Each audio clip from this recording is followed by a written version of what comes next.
প্রিয় শিক্ষার্থীদের স্বাগত জানিয়ে শুরু করছি আজকের আলোচনার বিষয় রোধের সমবায় বা কম্বিনেশন অফ রেজিস্ট্যান্সেস।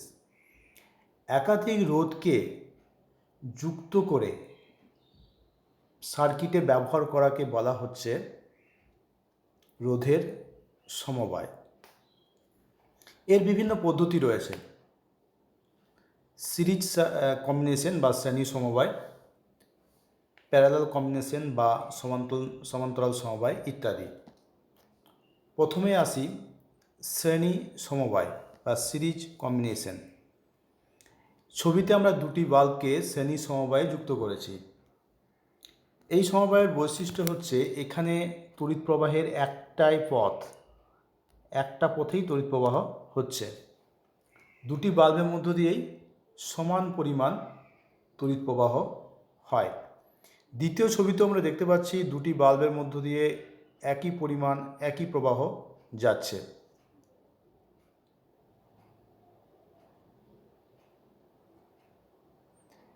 তৃতীয় ছবিতে একাধিক বাল্বকে শ্রেণী সমবায়ে যুক্ত করা হয়েছে।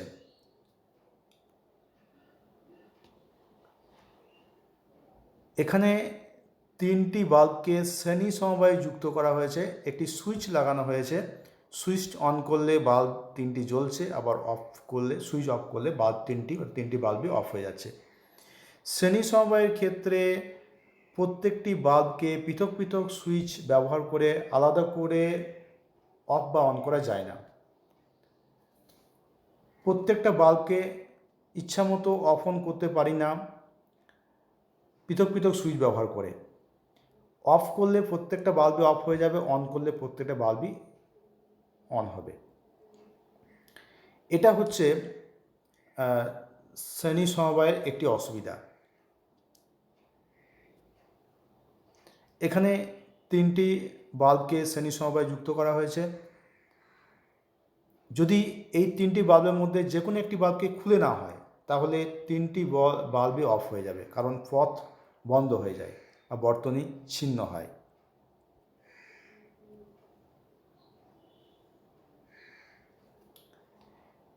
এটা আরেক ধরনের সমবায়, সমান্তরাল সমবায়। এখানে দুটি বাল্বকে সমান্তরাল সমবায়ে যুক্ত করা হয়েছে। সমান্তরাল সমবায়ের ক্ষেত্রে তড়িৎ প্রবাহ বিভিন্ন পথে বিভক্ত হয়ে যায়।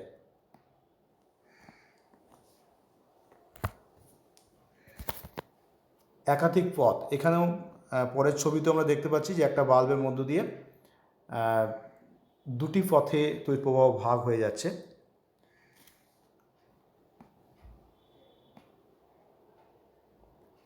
এই ক্ষেত্রে ইলেকট্রনের প্রবাহ দেখানো হয়েছে। দেখা যাচ্ছে যে ইলেকট্রন দুটি বাল্বের মধ্য দিয়ে যাচ্ছে পৃথকভাবে, অর্থাৎ ইলেকট্রনের প্রবাহ ভাগ হচ্ছে এবং পরে আবার মিলিত হচ্ছে।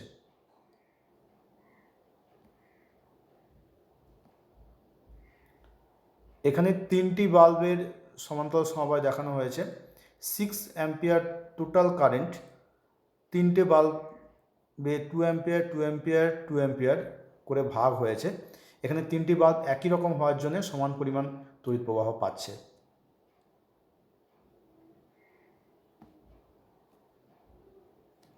এই ছবিতে তিনটি বাল্বকে সমান্তরাল সমবায়ে যুক্ত করা হয়েছে এবং প্রত্যেকটা বাল্বে পৃথক পৃথক সুইচ ব্যবহার করা হয়েছে। আমি এক একটা সুইচ অন করে এক একটা বাল্বকে জ্বালাতে পারি। এখানে যেমন তৃতীয় বাল্বটিকে জ্বালানো হয়েছে সুইচ অন করে, বাকি দুটো বাল্ব সুইচ অফ আছে বলে জ্বলছে না। এটা সমান্তরাল সমবায়ের একটা সুবিধা যে আমি পৃথক পৃথক সুইচ ব্যবহার করে পৃথকভাবে বা আলাদাভাবে বাল্ব জ্বালাতে পারি। দ্বিতীয় ছবিতে দেখতে পাচ্ছি যে একটা বাল্বকে খুলে নেওয়া হচ্ছে। একটি বাল্বকে খুলে নেওয়া হলে সেই বাল্বটি বন্ধ হবে, কিন্তু বাকি বাল্বগুলো জ্বলবে।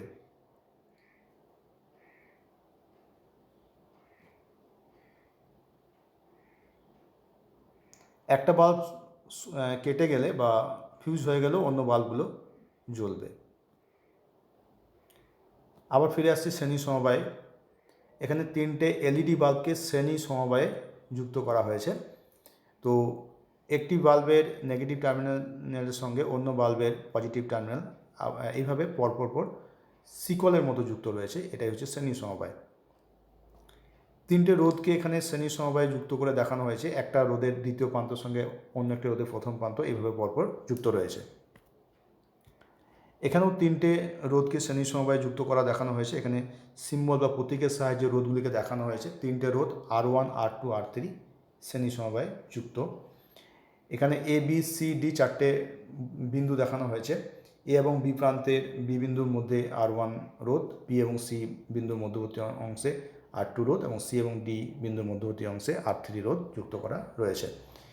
প্রত্যেকটা রোধের মধ্য দিয়ে সমান পরিমাণ প্রবাহ I প্রবাহিত হচ্ছে, যেহেতু শ্রেণী সমবায়ে যুক্ত রয়েছে একটাই পথ।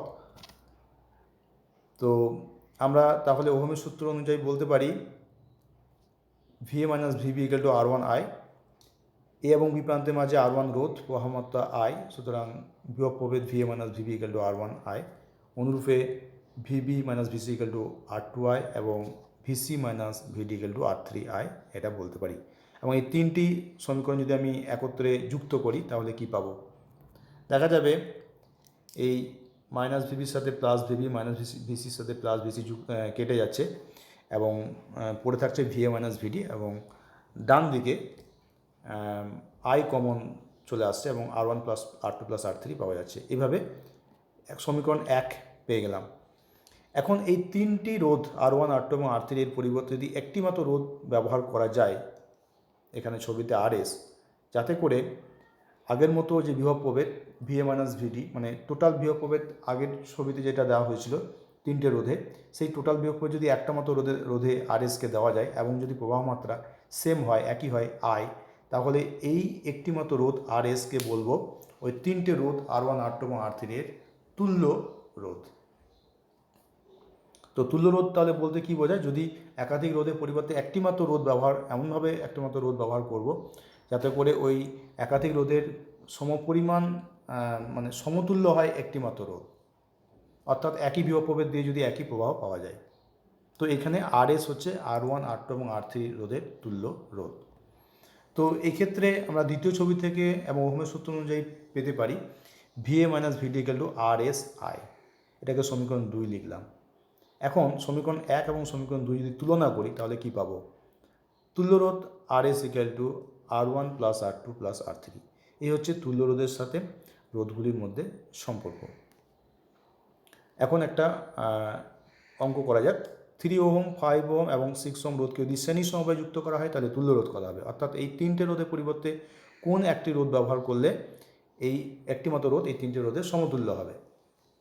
তো আমরা তুল্য রোধের যে ফর্মুলা পেয়েছি RS equal to R1 plus R2 plus R3, সেখান থেকে আমরা পাচ্ছি equal to 3 ohm plus 5 ohm plus 6 ohm, that is 14 ohm. এটাই 14 ওহম হচ্ছে এখানে অ্যান্সার।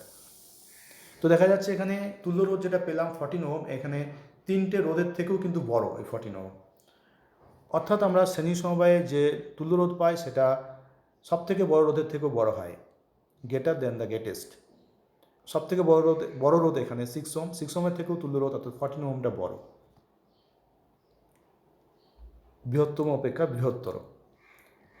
এখন দুটি সমান রোধ 6 ওহম এবং 6 ওহমকে শ্রেণী সমবায়ে যুক্ত করেছি, তুল্য রোধ কত হবে? তো আমরা খুব সহজ ব্যাপার, এটা তুল্য রোধ হবে 6 প্লাস 6 দ্যাট ইজ 12 ওহম, বা 6 ইন্টু 2 এগুলো 12 ওহম। দুটো সমান রোধ, তাই 2 ইন্টু রোধ। তিনটে সমান রোধ, তিনটে 6 ওহম রোধকে যুক্ত করা হয়েছে, শ্রেণী সমবায়ে করলে কত হবে? 6 into 3 ohm that is 18 ohm. এবার আসছে সমান্তরাল সমবায়। এখানে তিনটে LED বাল্বকে সমান্তরাল সমবায়ে যুক্ত করা হয়েছে। তিনটে বাল্বের ধনাত্মক প্রান্তকে একদিকে যুক্ত করা হয়েছে, ঋণাত্মক প্রান্তকে অন্যদিকে যুক্ত করা হয়েছে। তিনটি রোধকে এখানে সমান্তরাল সমবায়ে, চারটে রোধকে সমান্তরাল সমবায়ে যুক্ত করে দেখানো হয়েছে। আবার আসছি, তিনটে রোধকে সমান্তরাল সমবায়ে যুক্ত করে দেখানো হয়েছে, সিম্বলের আকারে রোধ তিনটাকে দেখানো হয়েছে, যেখানে R1, R2, R3 এই তিনটে রোধ সমান্তরাল সমবায়ে যুক্ত, এ এবং বি প্রান্তের মাঝে তিনটে রোধ। এবং এই তিনটে রোধ যেহেতু সমান্তরাল সমবায়ে যুক্ত, তাই তিনটে আলাদা পথ হয়ে গেছে তড়িৎ প্রবাহের। তিনটে পথে তড়িৎ প্রবাহিত হচ্ছে। R1 রোধের মধ্য দিয়ে I1 প্রবাহ, R2 রোধের মধ্য দিয়ে I2 প্রবাহ, R3 রোধের মধ্য দিয়ে I3 প্রবাহ। এবং তিনটের প্রবাহ মিলিত হয়ে আবার আই প্রবাহ পাচ্ছি, that is I equal to I1 plus I2 plus I3, সমীকরণ 1। তিনটে যে রোধ তার যে দুই প্রান্ত সেটা সমান, এ এবং বি প্রান্তের মধ্যেই মাঝে তিনটে রোধ আছে, তাই এই প্রত্যেকটা রোধের বিভব প্রভেদ সেম, VA মাইনাস VB। তাই ওহমের সূত্র থেকে আমরা পেতে পারি প্রথম রোধের মধ্য দিয়ে প্রবাহ মাত্রা I1 equal to VA minus VB by R1, দ্বিতীয় রোধের মধ্য দিয়ে I2 equal to VA minus VB by R2, এবং তৃতীয় রোধের মধ্য দিয়ে প্রবাহ মাত্রা I3 equal to VA minus VB by R3। তিনটেকে যদি যোগ করা হয় তাহলে পাচ্ছি I1 plus I2 plus I3 equal to VA minus VB common চলে আসবে 1 by R1 plus 1 by R2 plus 1 by R3। I1 plus I2 plus I3 equal to I, সুতরাং I equal to VA minus VB 1 by R1 plus 1 by R2 plus 1 by R3। তো আমরা এটাকে সমীকরণ 2 লিখলাম, I equal to VA minus VB 1 by R1 plus 1 by R2 plus 1 by R3। এখন এই তিনটে রোধের পরিবর্তে এমন একটি রোধ নেব যাতে করে এই তিনটে রোধের সমতুল্য হয় সেই রোধটি, সেটাকে RP ধরেছি। এবং এই তিনটে রোধে যে ভোল্টেজ দেওয়া হয়েছিল VA মাইনাস VB, এখানে সেম ভোল্টেজ দেওয়া হয়েছে একটা রোধেই RPকে। এবং দেখা যাচ্ছে তিনটে রোধের মধ্যে যে টোটাল কারেন্ট I, সেই টোটাল কারেন্ট পাওয়া যাচ্ছে এই একটি মাত্র RP রোধে যখন বিভব প্রভেদ সেম দিচ্ছে। সুতরাং আমরা RPটাকে বলতে পারি ওই তিনটে রোধের তুল্য রোধ। তো সেক্ষেত্রে ওহমের সূত্র থেকে আমরা পাবো I সমান VA minus VB 1 by RP। এটাকে সমীকরণ 3 ধরলাম। এখন 2 এবং 3 সমীকরণ যদি তুলনা করি তাহলে পাবো 1 by RP equal to 1 by R1 plus 1 by R2 plus 1 by R3। এটা হচ্ছে সমান্তরাল সমবায়ের ক্ষেত্রে তুল্য রোধ এবং রোধগুলির মধ্যে সম্পর্ক। এখানে দেখা যাচ্ছে যে তুল্য রোধটা প্রত্যেকটা রোধের থেকে ছোট হবে, মানে অঙ্ক করা যাক একটা 5 ওহম 10 ওহম এবং 30 ওহম, এদের সমান্তরাল সমবায়ের তুল্য রোধ কত? এই তিনটে রোধকে যদি সমান্তরাল সমবায়ে যুক্ত করা হয় তাহলে তুল্য রোধ কত হবে? ফর্মুলা অনুযায়ী 1 by RP equal to 1 by 5 plus 1 by 10 plus 1 by 30। এখানে RP ধরে নেওয়া হচ্ছে তুল্য রোধ, তো equal to 6 plus 3 plus 1 by 30 equal to 10 by 30 equal to 1 by 3, that is 1 by RP equal to 1 by 3, that is RP equal to 3 ohm. এটাই হচ্ছে তুল্য রোধ। দেখা যাচ্ছে এখানে তিনটে যে রোধ 5 ওহম 10 ওহম এবং 30 ওহম, তাদের প্রত্যেকের থেকে ছোটো হচ্ছে তুল্য রোধ 3 ওহম, প্রত্যেকটা থেকে ছোটো, মানে বলতে পারি সব থেকে ছোটো তার থেকেও ছোটো, স্মলার দ্যান দ্য স্মলেস্ট। তুল্যরোধ ক্ষুদ্রতম অপেক্ষা ক্ষুদ্রতর। এখন দুটি সমান রোধ 4 ওহম এবং 4 ওহম যদি সমান্তরাল সমবায়ে যুক্ত করা হয় তাহলে তুল্যরোধ কত হবে? 4 বাই 2, দ্যাট ইজ 2 ওহম। এখানে একটি মাল্টিমিটার ব্যবহার করা হয়েছে। এখানে মাল্টিমিটারে দেখা যাচ্ছে একটি রোধ, তার রেজিস্ট্যান্স হচ্ছে, মানে রোধের মান হচ্ছে 1 kilo ohm, that is 1000 ohm. এবার দ্বিতীয় ছবিতে দেখতে পাচ্ছি সেই দুটো রোধ 1 ওহম মানে 1 কিলো ওহম, দ্যাট ইজ 1000 ওহমকে সমান্তরাল সমবায়ে যুক্ত করা হয়েছে। মাল্টিমিটার দিয়ে দেখা হচ্ছে রোধ কত, তুল্য রোধ দেখা যাচ্ছে 500 ওহম, অর্থাৎ অর্ধেক। অনুরূপে তৃতীয় ছবিতে দেখতে পাচ্ছি তিনটে 1 কিলো ওহম রোধকে সমান্তরাল সমবায়ে যুক্ত করা হয়েছে, তুল্য রোধ দেখা যাচ্ছে 333.33 ohm, that is 1000 by 3 ohm. এবার মিশ্র সমবায়ের তুল্যরোধ কী করে বার করবো? মিশ্র সমবায় মানে হচ্ছে শ্রেণী এবং সমান্তরাল সমবায় উভয়ই থাকবে এর মধ্যে। এখানে দেখা যাচ্ছে যে 6 ওহম 6 ওহম দুটো শ্রেণী সমবায় যুক্ত করা হয়েছে এবং তার সাথে আরেকটা 6 ওহম সমান্তরাল সমবায় যুক্ত করা হয়েছে। এটা তুল্য সার্কিট হচ্ছে বা একই সার্কিট হচ্ছে দ্বিতীয় ছবিটা, অর্থাৎ 12 ওহমের সাথে 6 ওহম সমান্তরাল সমবায় যুক্ত করা হয়েছে। 6 ওহম 6 ওহমের শ্রেণী সমবায় মানে 12 ওহম, 12 ওহম এবং 6 ওহম সমান্তরাল সমবায়ে যুক্ত করা হয়েছে। এখন এই 12 ওহম এবং 6 ওহম যদি এই সমান্তরাল সমবায়ে তুল্য রোধ বার করি তাহলে এই সার্কিটটার তুল্য রোধ পেয়ে যাব। আরেকটি মিশ্র সমবায় দেখানো হয়েছে 6 ওহম এবং 3 ওহম, এর সমান্তরাল সমবায়ের সাথে 4 ওহমকে শ্রেণী সমবায়ে যুক্ত করা হয়েছে। এর তুল্য রোধ কত হবে বের করো। আজকে আমরা এখানেই শেষ করছি আজকের আলোচনা। প্রত্যেকে ধন্যবাদ জানাই।